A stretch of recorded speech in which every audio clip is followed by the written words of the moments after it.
Hello friend, यदि आप लोग कक्षा 10वीं के मैथ में 2 मार्क्स कंफर्म करना चाहते हैं तो आज इस वीडियो को शुरू से लेकर अंत तक देखकर चले जाइए और अपने बोर्ड एग्ज़ाम में पूरा मार्क्स लेकर आइए। 2 मार्क्स कंफर्म हो जाएगा दोस्तों। तो प्रश्न है, द्विघात समीकरण 5x² - 8x + 3 = 0 का विवेचक ज्ञात करें और फिर मूल्यों की प्रकृति ज्ञात कीजिए। तो एक प्रश्न में कह रहा है दोस्तों कि सबसे पहले यह समीकरण दिया हुआ है, इसमें विवेचक ज्ञात करें और फिर मूल्य की प्रकृति ज्ञात करें। तो हम लोग समझते हैं सबसे पहले विवेचक होता क्या है। तो विवेचक यह डिसाइड करता है दोस्तों कि यह समीकरण वास्तविक है या नहीं है। तो देखते हैं दोस्तों, विवेचक कहते हैं किसको है रफ से। देखिए दोस्तों, x² + bx + c इस प्रकार के रूप में अगर समीकरण दिया हुआ रहे और b² - 4ac इसको हम लोग विवेचक कहते हैं, विवेचक या विवेक्तकर कहते हैं दोस्तों, और इसको हम लोग d से सूचित करते हैं, अर्थात d बराबर b² - 4ac होता है। यदि यह d, देखिए दोस्तों, यदि b² - 4ac 0 से अगर बड़ा हो तो मूल इसका प्राकृतिक और असमान होगा। यदि b² - 4ac बराबर 0 है तो उसका वास्तविक और समान होगा मूल्य। b² - 4ac 0 से छोटा हो दोस्तों तो उसका कोई वास्तविक मान नहीं होता है। तो चलिए स्टार्ट करते हैं दोस्तों प्रश्न। तो सबसे पहले लिखते हैं प्रश्न समीकरण, लिखते हैं यहाँ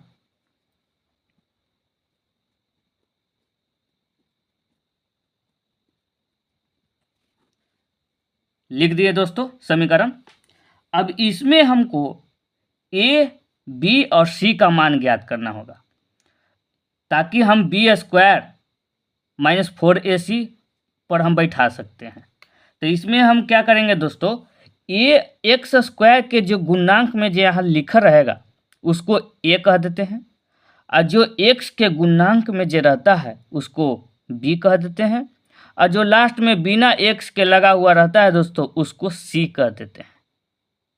ठीक है दोस्तों, तो यहाँ लिखते हैं a बराबर 5, b बराबर, चूंकि -8 है दोस्तों तो -8 लिखेंगे, c बराबर 3।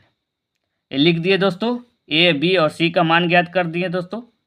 यह देख लीजिए दोस्तों, यह प्रश्न कितना इंपॉर्टेंट है। 2012, 14, 15, 21, 16, 22, 23, 24, 25 लगातार 4 साल से पूछ रहा है दोस्तों। तो इसलिए प्रश्न बहुत ही इंपॉर्टेंट है दोस्तों। शुरू से लेकर इस वीडियो को देखिए दोस्तों, बहुत बढ़िया से समझाया गया है दोस्तों, इसको बढ़िया से देखिएगा।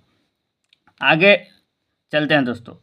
अब यहाँ d बराबर हमको मालूम है b² -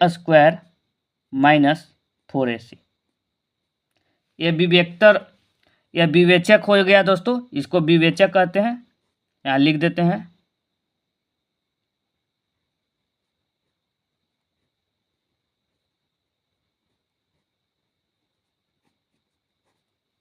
लिख दिए दोस्तों विवेचक। अब इसको हम बैठाते हैं दोस्तों। b का मान कितना दिया हुआ है दोस्तों, यहाँ पर ही -8, तो यहाँ लिखेंगे -8² माइनस 4 है तो 4 को जस्ट की 10 इंटू a का मान कितना दिया है दोस्तों 5, तो 5 यहाँ गुने लिख देते हैं, गुने c का मान कितना दिया है दोस्तों 3, तो यहाँ लिख देते हैं 3। इस प्रकार लिख दिए दोस्तों। बहुत ही आसान है दोस्तों, बढ़िया से देखते जाइए स्टेप बाय स्टेप। अब -8 के स्क्वायर जब हम लोग करेंगे तो 8 का स्क्वायर हो जाएगा 64, और माइनस है तो स्क्वायर है तो प्लस हो जाएगा।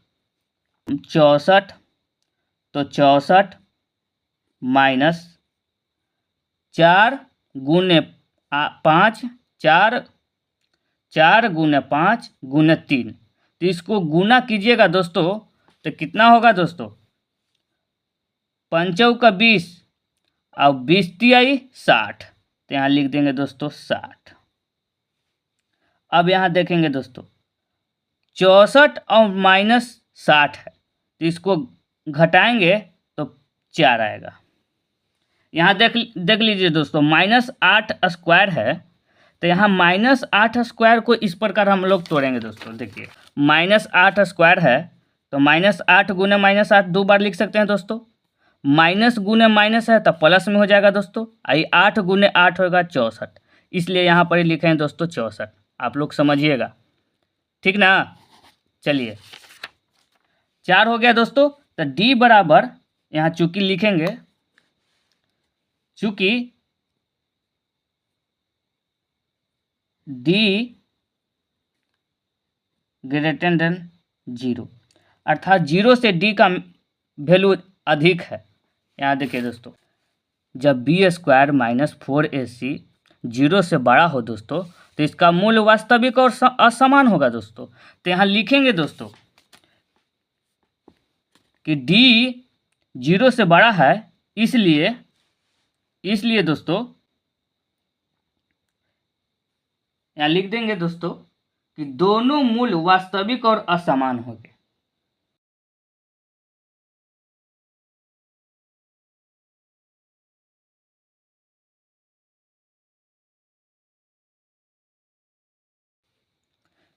इस प्रकार हम लोग लिख दिए दोस्तों कि दोनों मूल वास्तविक और समान होगा। जब 0 से बड़ा डी का वैल्यू आ जाए तो मूल वास्तविक और असमान होगा। इस प्रकार हम लोग इसको सॉल्व कर सकते हैं दोस्तों। देख लीजिए दोस्तों, यहाँ पहला स्टेप में समीकरण को लिखना है, फिर ए बी और सी का वैल्यू ज्ञात करना है, फिर डी बराबर सूत्र है जो विवेचक कहते हैं इसका वैल्यू ज्ञात करके डी का मान ज्ञात कर देना है दोस्तों।